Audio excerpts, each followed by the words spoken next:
So we'll start off with our first tip, which is don't get your wife to do something when she wants to go off and do something else. Hence we're in here because Helen is swimming.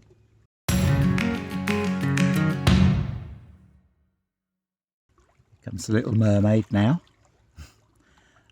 Our first tip is rent a camper van. Number 2 tip, when you buy your camper van, don't then go and buy everything that they sell in the shop for camper vans. You probably don't need it all. Just buy it as you go along. And our third tip is go out and enjoy yourself. Don't listen to what anybody else says. But in reality, to expand on our tips, our first tip here, go and rent one. They're expensive things, and to be fair, they're expensive to rent as well.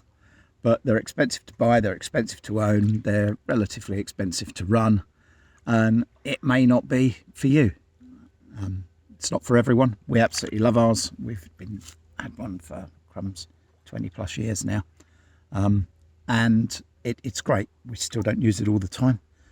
And you need to be aware you can buy an awful lot of holidays to places with nice big swimming pools and beaches and that kind of stuff for the cost of a camper van, and you can go further away. So before you invest that sort of money, make sure that it's what you want to do. The best way to do that is to go and rent one.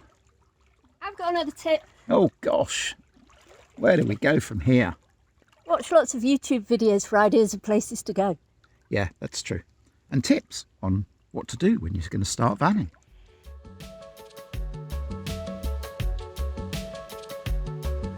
So things to think about before making the dive into whether you want a camper van, a motorhome, a caravan, anything like that, is, other than what we've already discussed around is it right for you, there are costs involved.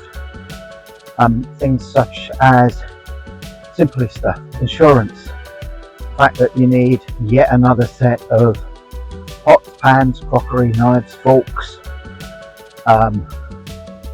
another Amazon Fire Stick, all those kind of things that are just kind of incidental that you don't think about. Obviously there's all an additional cost there. So that's certainly something that should weigh on your mind before taking the dive. And we're not trying to talk you out of it, we love ours.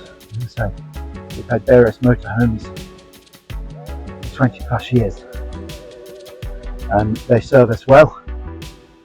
But we're that's what we like doing.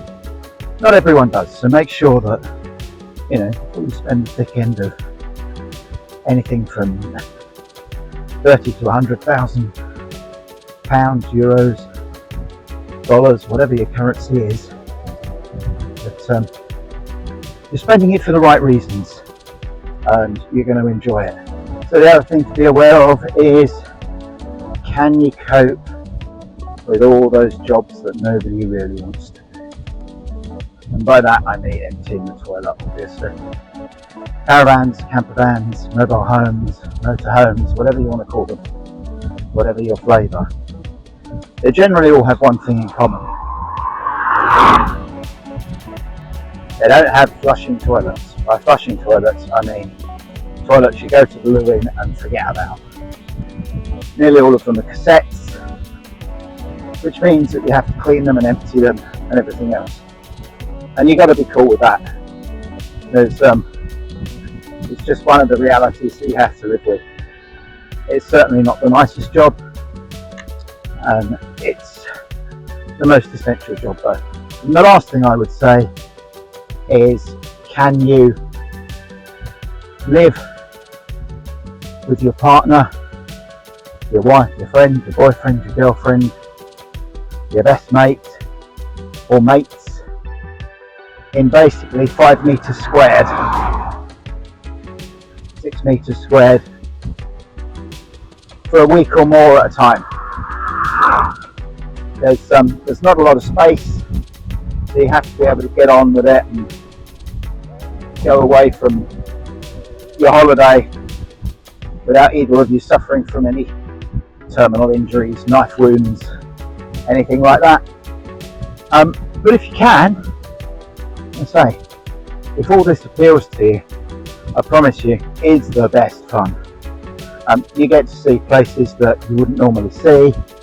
You can stay overnight at many places that are just inaccessible if you've only got a car and you're relying on hotels and things like that. You can make your mind up every morning where you're going to go, and it is the most amazing amount of freedom that you can have on planning a holiday. So another thought is storage. Where you're going to keep your van. No point in buying a great big van and then finding out that you can't actually fit it on the drive, or that the space outside your house isn't really going to be suitable. So you need to think about where you're going to keep it, and if you haven't got room at home, where you're going to store it. Is there somewhere nearby that you can store it, and how much is that going to cost? We've got a bit of space here, so it's not too big a problem for us, but if we were to move somewhere else, it would be something we'd have to think about. Our van isn't too big, but we'd still have to find somewhere to store it, so that's a big consideration before you go and buy yourself a van. So there's our tips. We don't know if it's 3 or 303, we've kind of lost count, and a lot of them are fairly similar. We just kept thinking of things. So there you go, best of luck. And if you decide to buy a motorhome or a caravan or a camper van, have great holidays in it. Enjoy it. Bye. Ta-ra.